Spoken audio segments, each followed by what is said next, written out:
You think you're just a nice person, always helpful, never a burden. But what if that niceness isn't a choice, but a program? A survival script written in childhood that's been running your life ever since? What if this very quality is a vulnerability that certain people can spot from a distance? The very thing you believe makes you good is a switch they've learned to flip, turning your kindness into compliance. Today we're not just talking about being, well, too nice.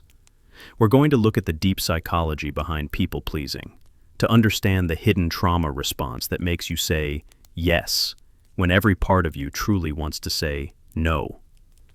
And we'll examine how others exploit this for their own purposes. What you're about to learn isn't just an explanation of your behavior, it's an understanding of the code that runs it. And in that understanding, there is a way out. Think about the last time you said yes when you really meant no. Maybe it was a boss with another last-minute project, or a friend asking for a loan you couldn't spare. Or maybe it was as simple as agreeing to go somewhere you had no interest in, just to avoid the discomfort of declining.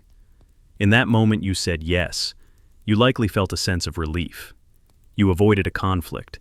You made someone happy. You maintained your role as the easygoing, helpful person. But what came after? Hours later, a different feeling surfaced, a heavy, sinking sensation. It's a quiet, corrosive mixture of dread, anxiety, and a simmering anger. Psychologists call this resentment. It's the silent poison of the people-pleaser. This isn't just about being helpful, it's a compulsion. It's the difference between choosing to be kind and feeling psychologically unable to choose anything else. Genuine kindness comes from a place of abundance and choice. You give your time or energy because you want to. People-pleasing, however, comes from a place of fear and scarcity. You give because you're afraid of what might happen if you don't. You fear judgment, conflict, or abandonment. You operate from the core belief that your worth is conditional, tied directly to how useful you are to others. You aren't giving from your surplus. Instead, you're giving away parts of yourself just to feel secure. This behavior isn't a personality flaw. It's a deeply ingrained survival strategy. You've learned to sense what others want and then become that person for them. But this comes at the cost of being honest with yourself. People-pleasing is a form of deception, not just to others, but to yourself. You wear the mask of niceness so consistently that you can begin to forget the face underneath. You start to believe the performance is you, but the constant effort of suppressing your own needs. It leads to a slow, creeping self-alienation. You become a stranger to yourself, and that's the first, and perhaps greatest, cost of your inability to say no. So, where does this compulsive need to please come from? Why does the word no feel so dangerous? To understand this, we need to go back. For most, this behavior isn't a choice. It's an echo from the past, a survival program installed in childhood. Psychologists often speak of our primary threat responses as fight, flight, or freeze. But there's a fourth, lesser-known response: fawn. The fawn response involves excessively people-pleasing to avoid conflict and ensure safety. It develops when fighting, fleeing, or freezing aren't viable options, especially for a child. Imagine a child in an environment where safety and love feel conditional. Perhaps a parent was emotionally volatile, prone to anger, or long, cold silences. In these kinds of environments, children learn a critical subconscious lesson. And it's this: my authentic feelings? Well, they're a threat to my connection with my caregiver. So to stay safe, I must abandon myself. They become hyper-attuned to the emotional states of those around them. This child learns to scan the atmosphere, constantly monitoring their parents' moods, all to preemptively de-escalate any potential storm. Thoughts like, is Dad upset? I must be quiet. Or, is Mom sad? I must be cheerful. They learn that their value isn't inherent, you see. It's earned by managing the emotions of others. This creates a set of deeply internalized, unconscious beliefs that follow them into adulthood. For instance, to be loved, they must be helpful and perfect. That conflict is dangerous and must be avoided. That their needs aren't as important as others' needs, and that if someone is upset, well, it's their fault, and their job to fix it. As an adult, these beliefs run on a loop in the background of your mind. The childhood environment is gone, but the programming remains. You automatically forfeit your own needs and boundaries as the price of admission to any relationship. The world no longer contains a volatile parent, but your nervous system still scans every boss, partner, and friend for signs of disapproval, ready to appease at a moment's notice. This isn't kindness, you know. It's a trauma response, playing out in real time. Here's the darkest truth. Your people-pleasing isn't just a personal struggle. It's a signal. To a manipulator or an emotional predator, your inability to say no is an open invitation. Your need for approval makes you predictable, and your fear of conflict makes you compliant. See, while you might see your behavior as selfless, they just see it as an opportunity for exploitation. They have a playbook, and you've been conditioned, since childhood, to respond to every play. So, let's break down their primary tactics. First up, guilt tripping. This is the manipulator's most effective tool against a people pleaser. They skillfully frame your no as a selfish, hurtful act. When you finally build the courage to decline, they won't get angry at first. Instead, they'll get hurt. They'll say things like, "After everything I've done for you," or "I guess I just can't count on you." And for someone whose survival has been based on keeping others happy, this is devastating. The guilt. It's so overwhelming that you immediately retreat, apologize, and comply. You've just been taught that your boundary is, well, an act of cruelty. Second, gaslighting. This is where they distort your reality, making you doubt your own perceptions. If you bring up a time they took advantage of you, they might say, "You're being overly sensitive," or even, "That's not how it happened at all." They'll deny, they'll attack, and they'll completely reverse the roles of victim and offender. Suddenly, you're the aggressor, just for trying to protect yourself. Over time, this gaslighting, it erodes your trust in your own judgment. It makes you even more dependent on them for your sense of reality. You start to think, maybe I am too demanding. Third, intermittent approval. This is how they get you addicted to their validation. They operate on a hot and cold cycle. When you comply, they shower you with praise and affection, the very things you've always craved. But the moment you assert a boundary, they become cold and distant. This withdrawal is terrifying for a people pleaser. It activates that deep fear of abandonment. So, you scramble to get back in their good graces, willing to do almost anything to bring back the warmth. They've trained you, like a lab rat pressing a lever, to associate compliance with reward and independence with punishment. Let's see this in a case study. Alex is a people pleaser, whose core belief is, "I am only worthy if I'm useful." Alex works for Jordan, a manipulative boss. Jordan starts by praising Alex's work ethic, calling them the most reliable person on the team. This is intoxicating. Then, Jordan asks Alex to stay late. Alex agrees. The reward? Jordan praises Alex in a team email. And just like that, the hook is set. Weeks later, Jordan asks Alex to work a weekend. Alex hesitates, mentioning a commitment. Jordan looks disappointed and says, "That's a shame. I really thought I could count on you." The guilt trip lands. Alex caves. And the cycle, it just escalates. Alex is exhausted, but terrified of disappointing Jordan. When a colleague points out the unfair workload, Alex gently brings it up. Jordan employs gaslighting. "I think you're misremembering. I'm surprised you're not being a team player." Alex leaves the meeting confused and ashamed, questioning reality. The manipulator has won, not by force, but by exploiting a pre-existing program. On the surface, you're reliable, supportive, and agreeable. But beneath this facade, the chronic habit of saying yes well, it comes with a devastatingly high price, paid in your mental, emotional, and even physical health. The most corrosive of these costs is hidden resentment. Every time you suppress your own needs, you deposit a small, bitter pill of resentment into your soul. This anger rarely gets expressed directly. Instead, it leaks out sideways, as passive-aggressive comments, sarcasm, or complaining about people behind their back. Your unspoken contract, that silent agreement, you know. I will do this for you, and in return, you will appreciate me. Well, that contract is constantly being violated, and the unexpressed anger, it just poisons you from the inside. And this, well, it leads directly to emotional exhaustion and burnout. Being a people pleaser, that's a full-time job. You're constantly in a state of hypervigilance, monitoring others' emotions, anticipating their needs. It's incredibly draining. You take on more than you can handle, simply because you fear disappointing someone.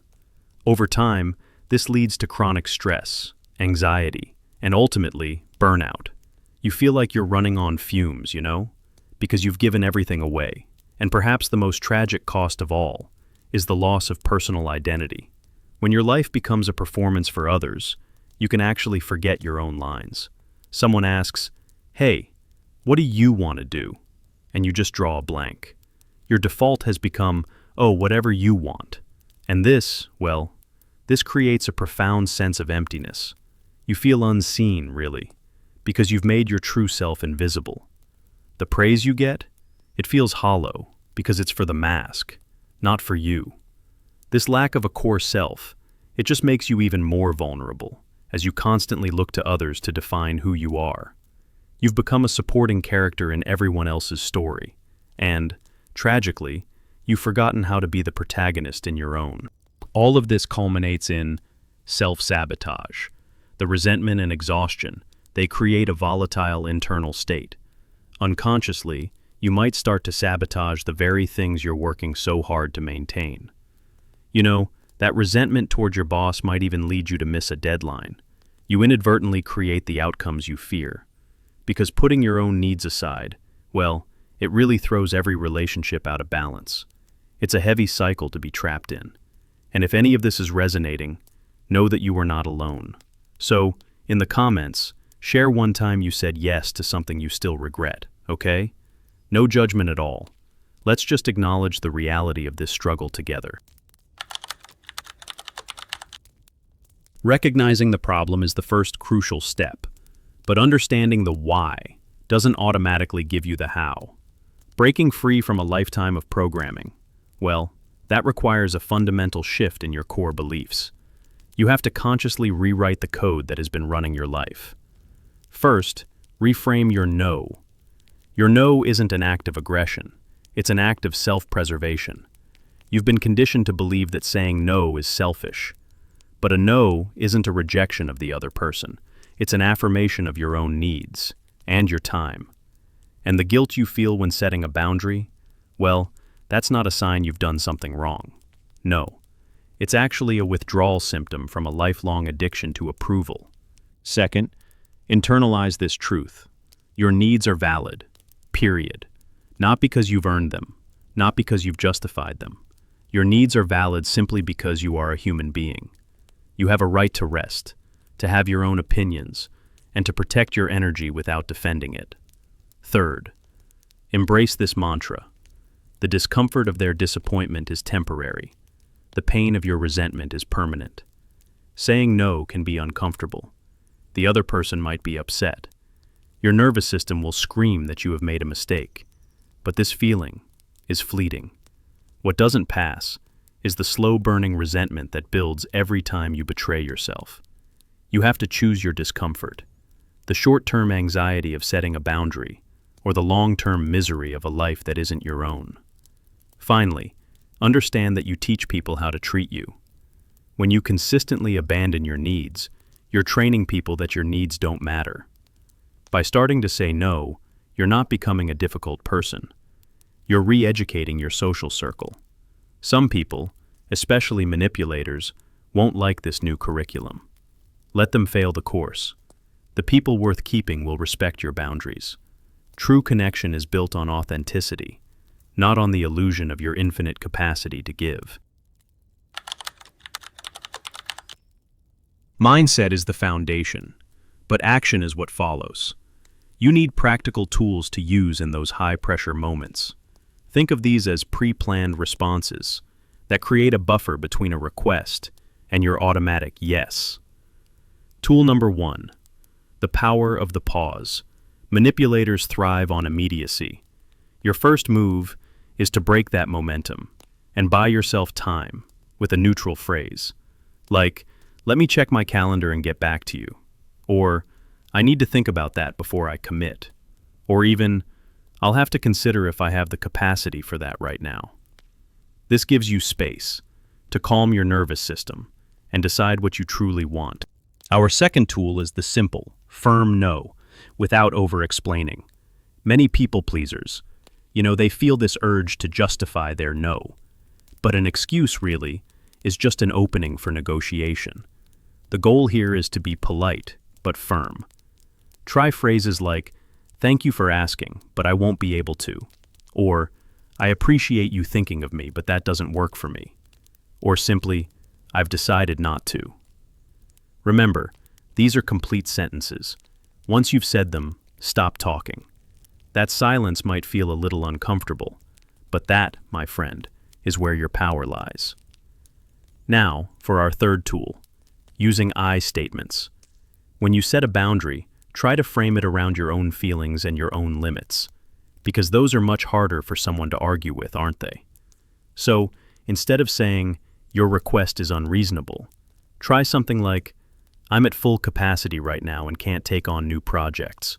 Or, instead of, "You're always asking me for things," you could say, "I feel overwhelmed when I overcommit, so I have to say no for now." See how I statements communicate your boundary, without accusation? Okay, so for tool number 4, we have the no but. Think of it as your strategic compromise. You'll only use this one when you truly, genuinely want to help, but the specific request is just too much for you right now. It allows you to connect with someone, while still honoring your own limits. For instance, you might say, "Hey, I can't drive you to the airport at 5 a.m., but I can help you find a car service." Or, "I'm not able to loan you money right now, but I can sit with you and help you create a budget." See? This really shows you care, but it's on your own terms. It keeps you in control. So, start small. Practice on some low-stakes requests, because each small victory, well, it builds your boundary muscle. When you start setting boundaries, especially with people who are really used to you just going along with things, well, you'll probably face some resistance. Their tactics, they might even escalate. But being prepared, that's your final piece of armor. For instance, when they try to use guilt, recognize it for what it is, just a tactic. They might say something like, "I guess I just mean less to you now."